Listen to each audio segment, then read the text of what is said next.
Hi, and welcome to Watch It Played. My name is Rodney Smith, and in this video, we're going to learn the 1 to 4 player game, Gloomhaven, Jaws of the Lion, designed by Isaac Childress and published by Cephalofair Games, who helped sponsor this video. After several townsfolk went missing from the city of Gloomhaven, it was only a matter of time before you were needed.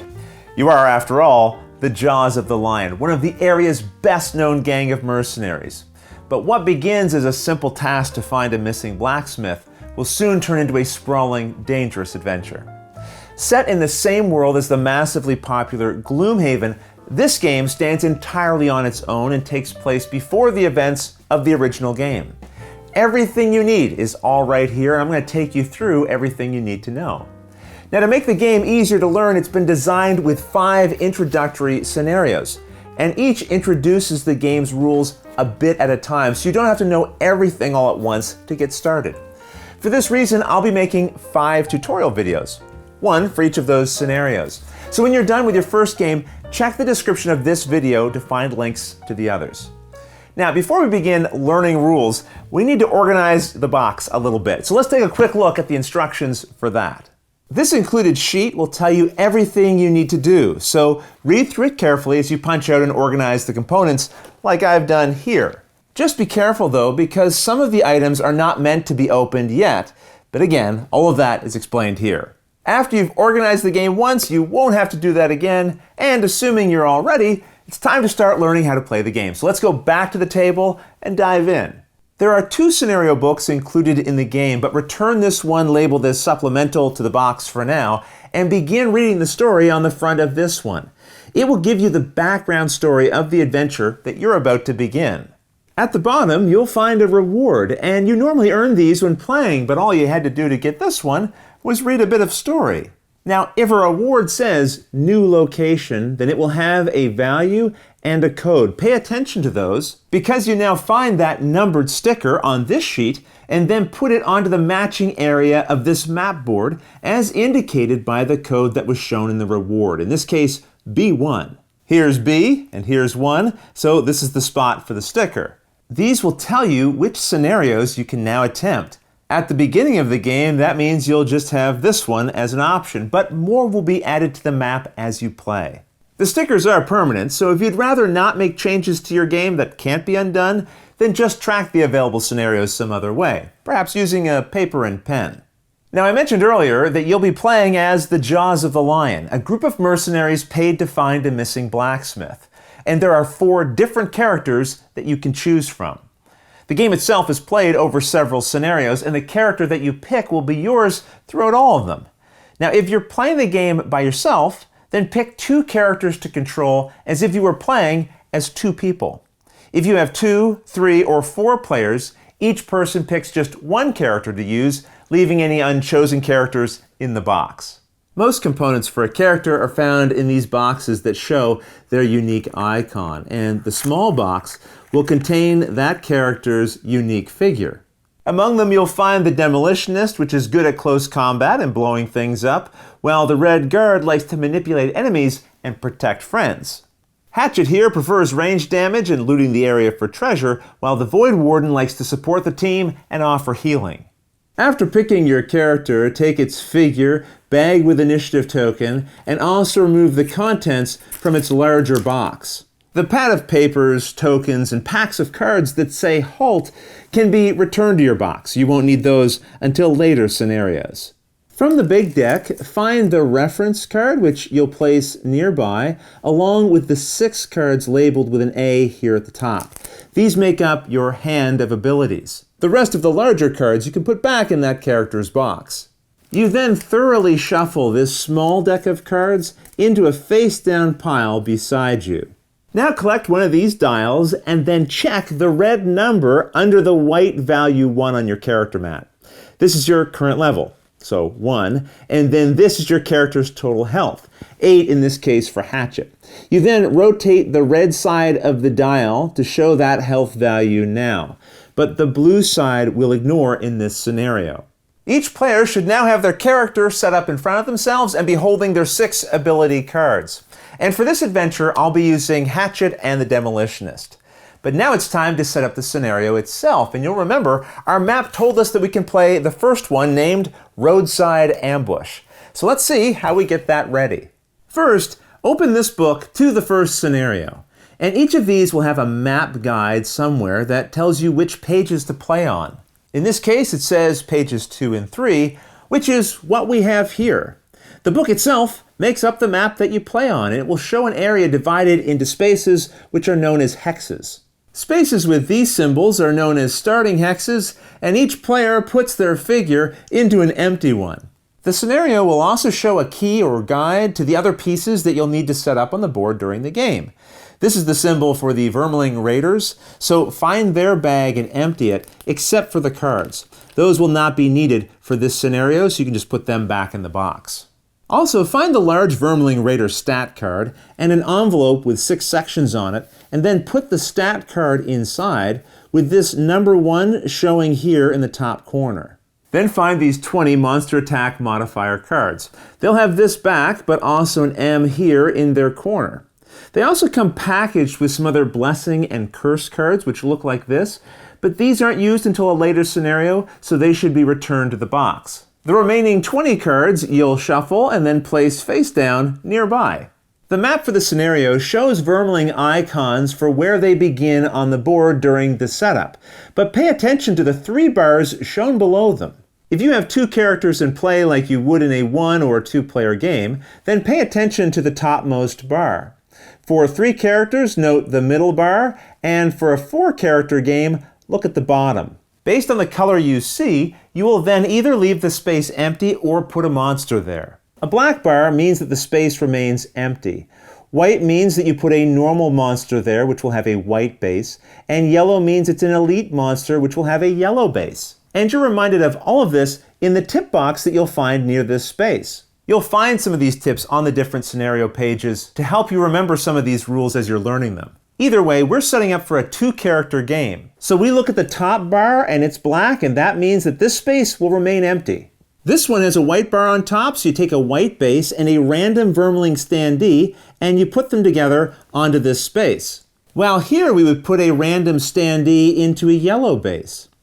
Each standee has a number on it, but that's why we take a random one when adding them to the board, because we want the values at each position to be random as well, and we'll see why that matters a little bit later. With the monsters in place, also set this token tray within reach of the players as well. Now put the monster and character initiative tokens in an area that everyone can see, as these will be important later. Then read the introduction text here, which will give you a bit of story to explain the challenge ahead. Also, pay attention to any special rules here which will apply to just this scenario, and we'll come back to these a little bit later. The goal of the scenario will also be listed here at the top, and this explains what we have to do to win.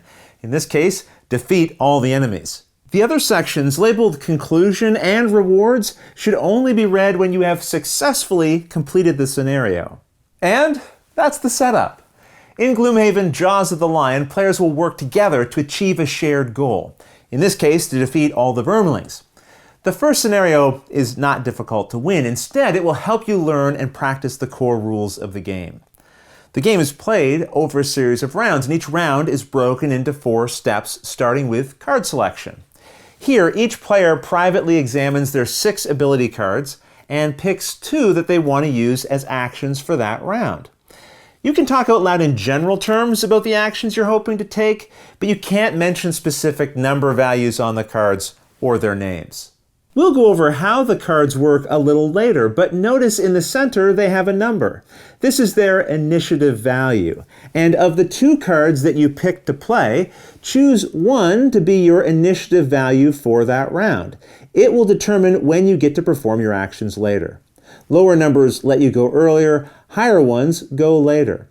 But put the card with the initiative that you intend to use on top of the other one like this, and then turn both cards face down and put them in front of you on the table. Again, all of this is done in secret, and when all players have selected their 2 cards, it's time to move to the next step, the ordering of initiative. Here, players flip over their chosen cards simultaneously, and the ones on top determine the initiative values. In this case, Hatchet has 18 and the Demolitionist has 37. But don't forget, we also have monsters, and they have initiative as well. If we check the special rules of the scenario, we're told that their initiative will always be 50. So now we arrange these tokens in initiative order: Hatchet, Demolitionist, and then the Vermling Raiders. If you ever have an initiative tie between a character and a monster, the character always goes first. And if two characters tie, the tiebreaker is the value on their other card. And in the very rare case that there's still a tie, the tied players decide the order between them. Either way, with the final order decided, you now look at the initiative tokens from top to bottom, and each player and monster acts in that order, fully taking their turn when their time comes. Now, we determined that Hatchet would go first, so let's see exactly how a character turn works using that player as an example. I should first mention that once the cards have been flipped face up, then players can freely discuss them with each other to help plan out their actions for the turn. And when you are planning your turn, you should look at the two cards that you picked. You'll notice that each has a top and a bottom half.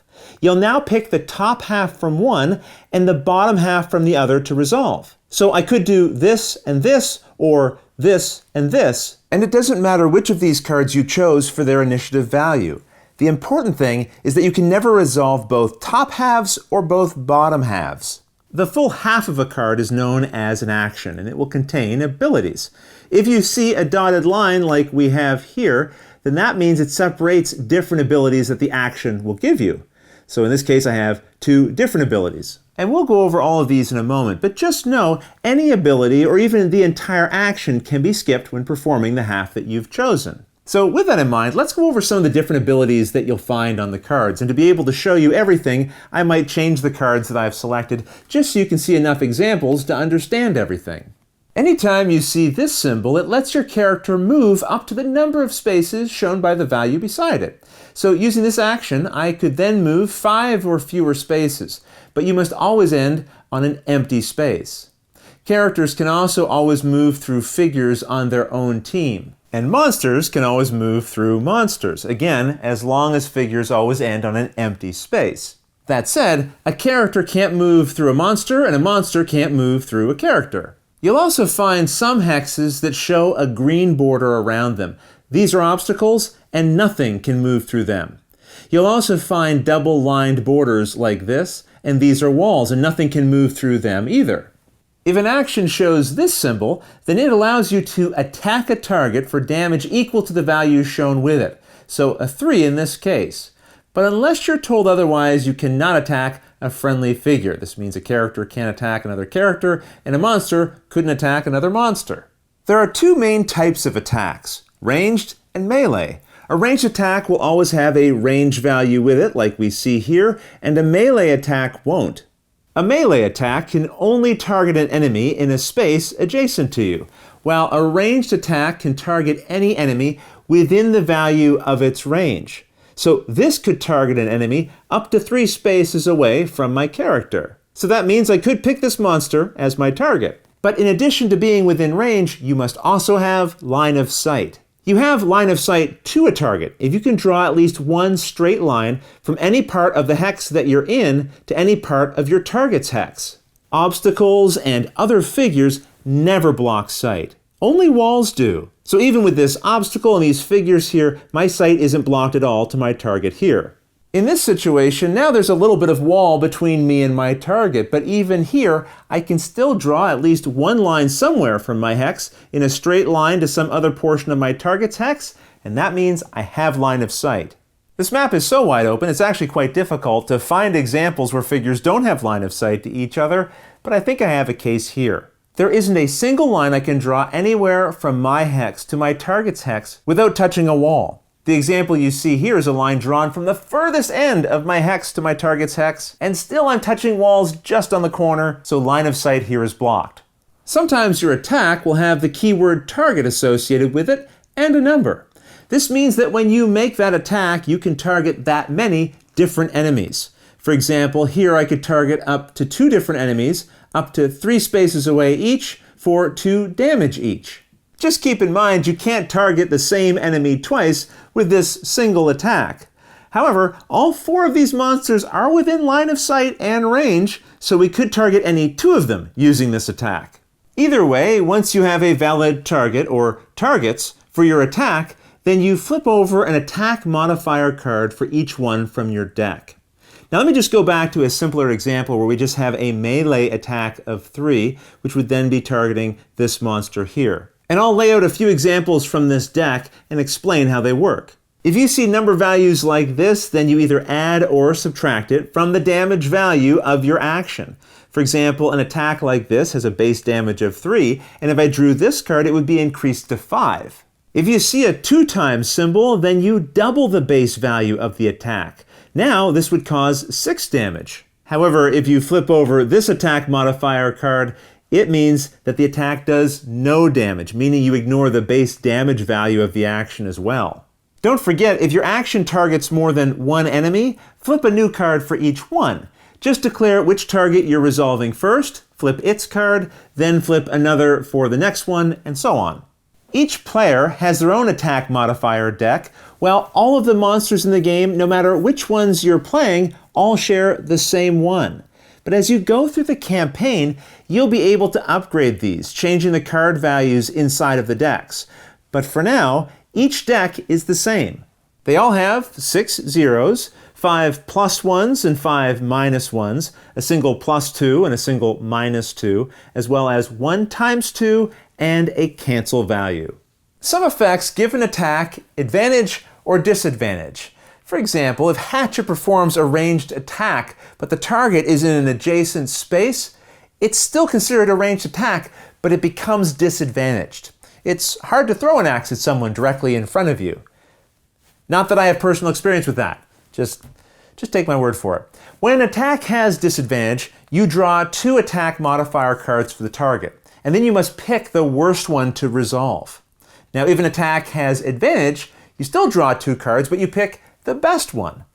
An attack can't have multiple instances of advantage or disadvantage, but it could have one of each, in which case they just cancel each other out, and you draw just 1 card as normal. Either way, once you have the final attack value, which is the base number on the attack plus the attack modifier card you drew, you apply that total as damage against your target, taking an equal value in damage tokens from the supply. If it's a monster taking damage, then check the number on its standee and put those damage tokens into that matching valued section of the envelope here. This is how you'll keep track of how much damage each separate enemy has taken. We'll talk more about the monsters a little later, but these values here tell you the health, movement, and attack values that they have. The values on this side are for monsters with a white base, and the ones over here are for monsters with a yellow base.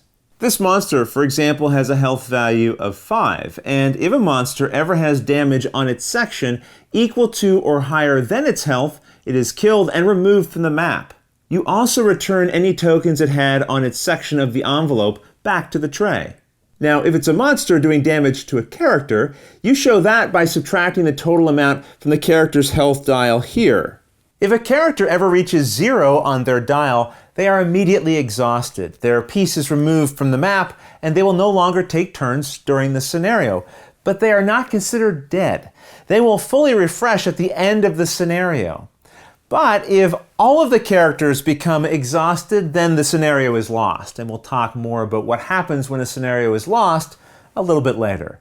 If an action instructs you to cause targets to suffer damage, you do not need line of sight to the target, and you do not draw a modifier card. Just assign the damage as written on the target. In this case, it says all adjacent enemies suffer 1 damage, so each one of these figures would take a damage. Sometimes an ability causes a target to suffer a condition, which are these diamond-shaped symbols that we see here. They can appear on their own or be part of the effect of an attack.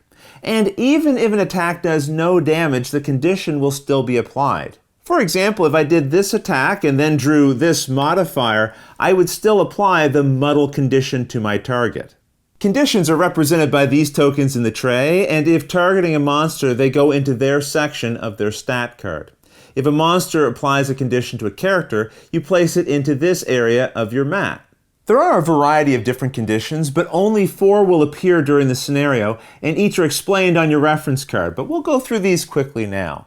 If a target has been muddled, then it will have disadvantage on all of its attacks. If a figure is immobilized, then it cannot perform any move abilities, while a stunned figure can't perform any abilities at all, meaning they won't move, attack, or do anything.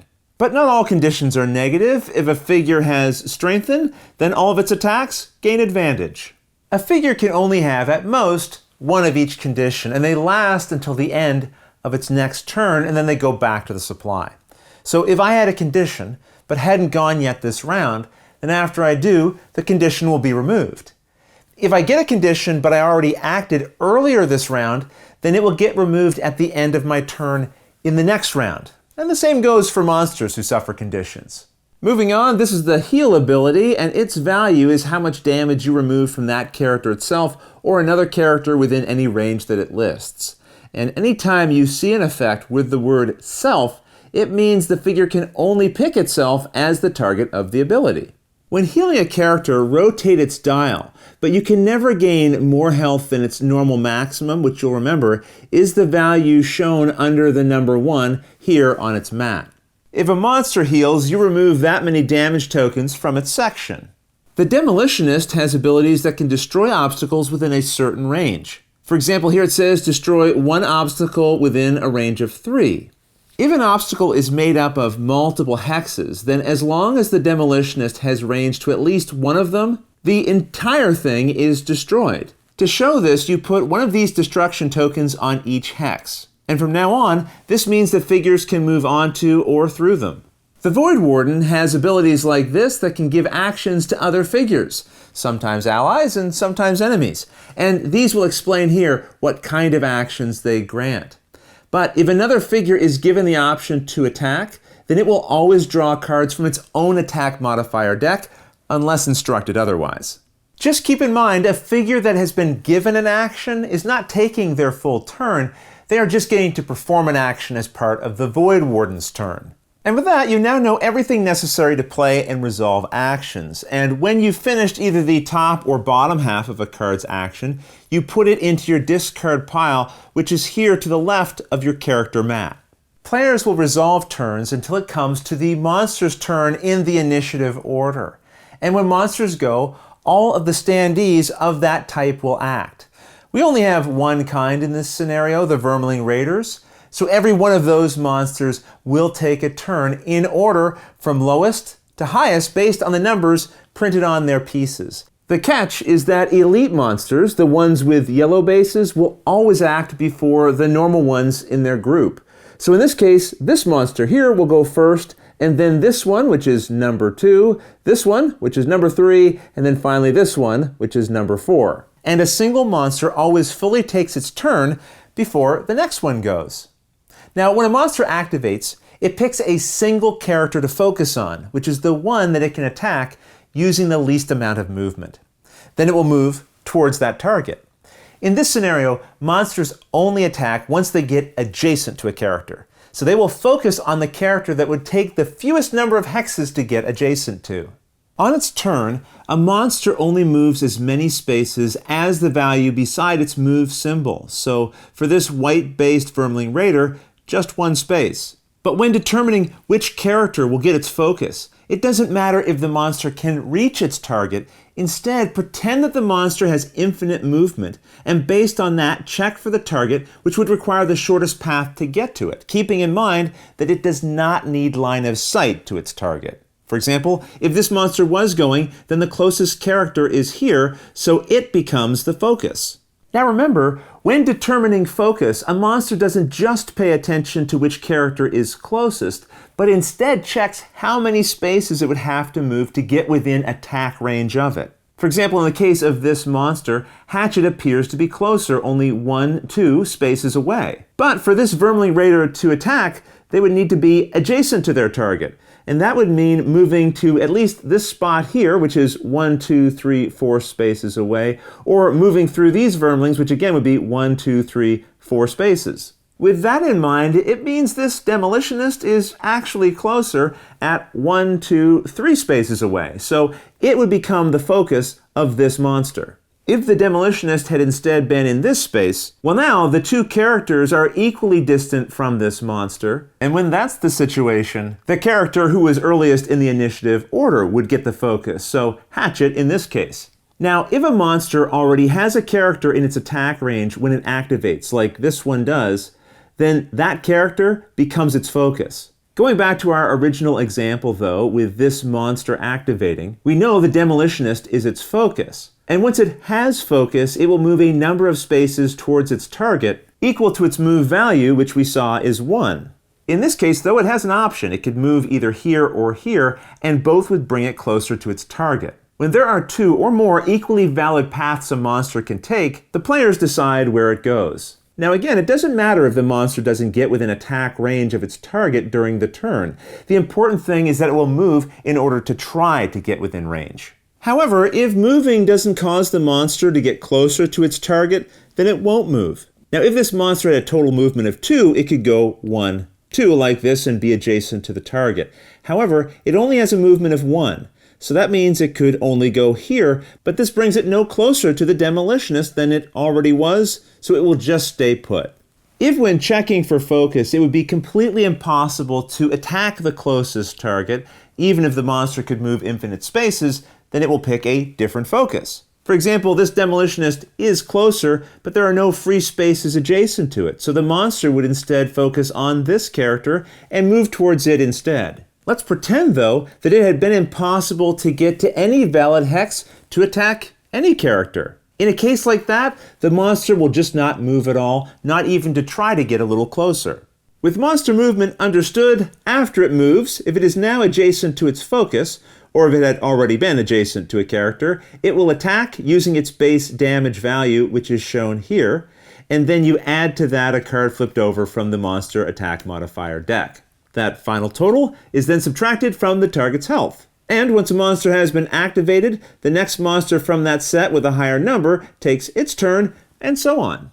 Once all of the monsters within a set have gone, any characters or other monster sets with a higher initiative value now take their turn. In our case, we don't have any other monster types, and the ones that we do have were the last to activate. And so, once every figure has activated, it's time to resolve the end of the round. First, check the discard piles of each attack modifier deck, and if any have a card with this reshuffle symbol, then that means you take the entire discard pile and reshuffle it into the main deck again. Then a new round begins with players picking 2 new cards from the ones remaining in their hand, setting the new initiative order, and then having all of the players and monsters take their turn. Rounds will continue like this until the end of the 3rd round, where all of your ability cards will be in your discard pile. To get them back, you'll now have to perform what is known as a short rest. You can do this at the end of any round, as long as you have at least 2 cards in your discard pile. You don't have to wait until your hand is completely empty. That said, if you only have 1 card left in your hand, or no cards at all, then you must take a short rest. To do this, collect and shuffle all the cards in your discard pile and then randomly place one of them face up into your lost pile, which goes on this side of your character mat. The rest of the cards will go back into your hand. Now, if you don't want to lose the card that you randomly picked, you can instead choose to lose 1 health from your dial and then select a different random card to lose from those you're holding, taking the previous one that you lost back into your hand. But you can only do this at most once per short rest. Cards in your lost pile will not be used again for the rest of the scenario, meaning you'll have fewer options to pick from as time goes on.